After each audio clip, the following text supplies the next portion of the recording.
So I had this Bentley running pretty good. Hadn't really had any big issues. I busted the fuel filter loose a couple times, blew some air through it, put it back on, tried driving this thing around, took a few leisurely drives, trying to get some of this old gas through it. I think I got most of that old gas out of there. It's actually running pretty good. Even got to make a couple trips to the Volkswagen and the Audi dealerships to get some parts. Got to see a couple Audi R8s, which is a car I'd love to have, but I can't afford that thing. Maybe when I get on the level of this guy. Or maybe this guy. And even this guy. Anyway, till then I'm just going to have to settle for this Bentley for the time being.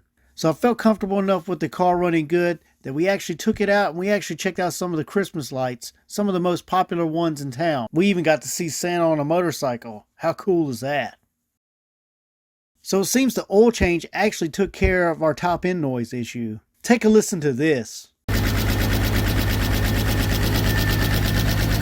Man, do you hear that noise? That doesn't sound good at all, but it's gone now.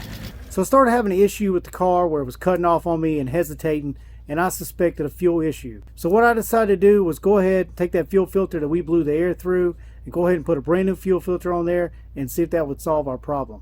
Okay, so I was a little curious of what was inside of this old fuel filter, so I decided to cut it open. So I'm going to pull this element out, we're going to see what we had in there.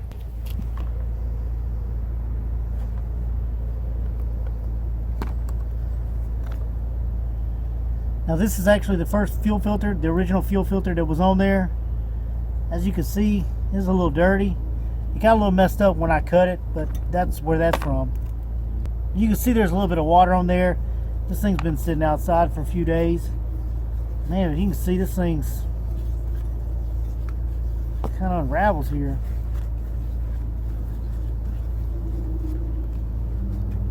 So it looks like you got a pretty good amount of protection. Don't really see any signs of sugar in there, but I'm sure there's some in there. Let's try to do the other one. Now this fuel filter is actually the very first one that I put on there, so it doesn't have that many miles on it. You can see it's nice and white, nice and clean. I mean, I really didn't have any miles on this thing, just a little bit of running time, not much. Now this is an OEM filter, and as you can see it's got the same construction.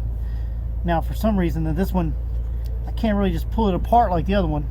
Alright, so let's cut open the last filter that we took off.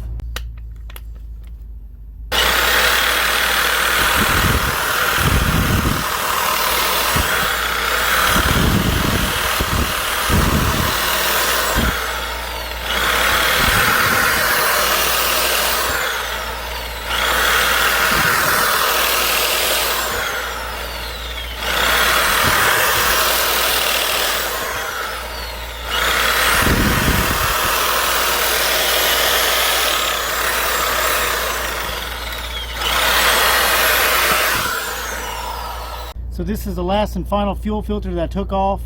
Let's pull this thing open, take a look at it on the inside. Now it sounds a little gritty, like there is some sugar in there. Feels a little gritty in there. You can see a little bit if you look right here. I don't know if it's going to show up on the camera, but you can actually see a little bit of sugar there. Actually, there's more sugar in this one than there is in the other two. Now this filter was on the car longer than the other two, so that's kind of to be expected, that there should be more sugar in this one. I'm hoping that this is the last of the sugar. I mean, I'm sure there's a little bit left in there, but I don't think there's a whole lot left. We'll just have to run this new fuel filter that we have on there, and we'll just have to go from there. If we have to replace it, we'll have to replace it. Now I plan on putting a brand new fuel filter on there in the next couple hundred miles anyway. I'm gonna tear this thing open so we can get a really good look at it.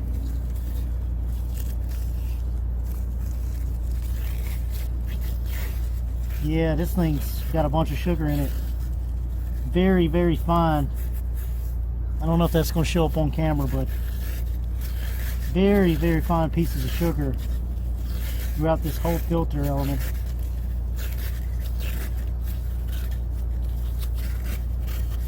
Well guys, I guess we just might have to keep throwing filters at this thing.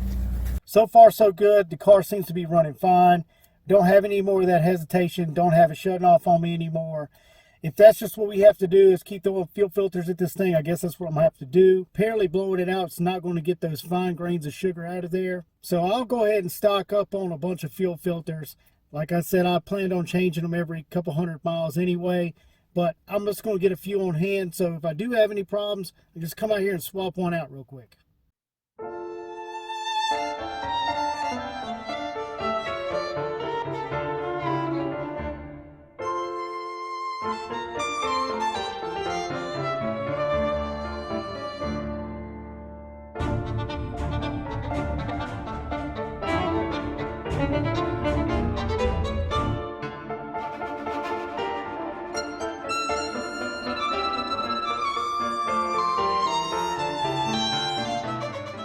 Well, it's been about 200 miles of driving this thing, and you know what time it's for? It's time for another one of these. Not because I really want to, but because I have to. This thing's been sputtering and kind of acting up on me, and I know this fuel filter is probably stopped up, so just going to go throw another one on it. So this is the fourth fuel filter that I've actually put on this thing, and I'm actually kind of starting to feel like a pro at it. I can have it on and off really quick. Luckily for me, it's pretty easy to get to, and the connections are easy to undo. That makes it simple. So here's the filter we just took off. This thing has maybe 150, 200 miles on it. We're going to cut it open like we did the other three and take a look at it on the inside.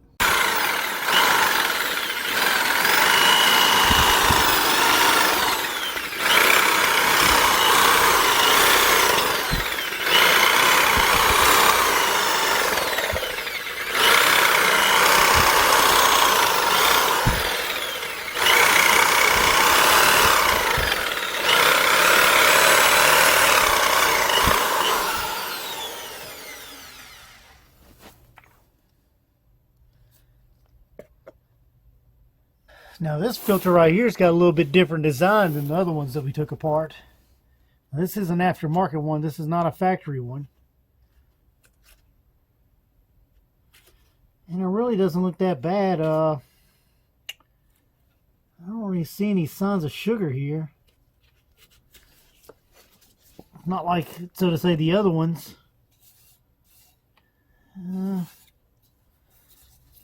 It's a little gritty in there.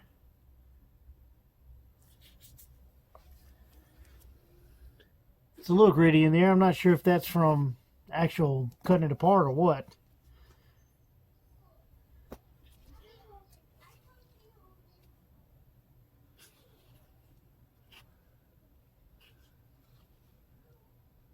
So the saga continues.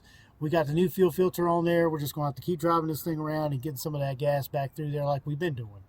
So the next thing I want to address on this car is some of the cosmetic issues and some of the body damage. As you've seen in my previous videos, this thing has some damage to the front bumper, and I want to talk a little bit about that. Now, the bumper was cracked on both sides, actually missing a chunk on the right side, and I believe that this happened at the auction because these cars are picked up with these articulating loaders that had these 10, 12-foot forks on them. And I believe what happened is when they were moving this car around that they actually damaged the front bumper cover. Also, they damaged the splash shield that goes underneath the engine. So at some point I'm going to have to fix these two items. Not going to be big of a deal, but you're actually going to see me fix them. I'm not taking these things anywhere else. I'll do the body work, I'll do the paint work, I do all my own work. Unlike some of the big YouTube guys that you see, not knocking them because they do great work, but a lot of those guys take their stuff elsewhere to do paint and body work. Me personally, I do my own paint and body work. That's just how I do it. In a future video, I'll do some body repair, and I'll also show some repair to that under panel. Now the front bumper cover is around like $2,000 used. I refuse to buy one for that price. And the underpan is around $500 for the cheapest one that I can find. So that'll definitely all get repaired. Next thing I want to address on the cosmetics are the razor blade scratches down the door, on the hood, on the trunk. I think what I'm actually going to do is I'm going to touch that up, and I'm going to come back and buff it. It won't show up as well, but it'll still kind of be there.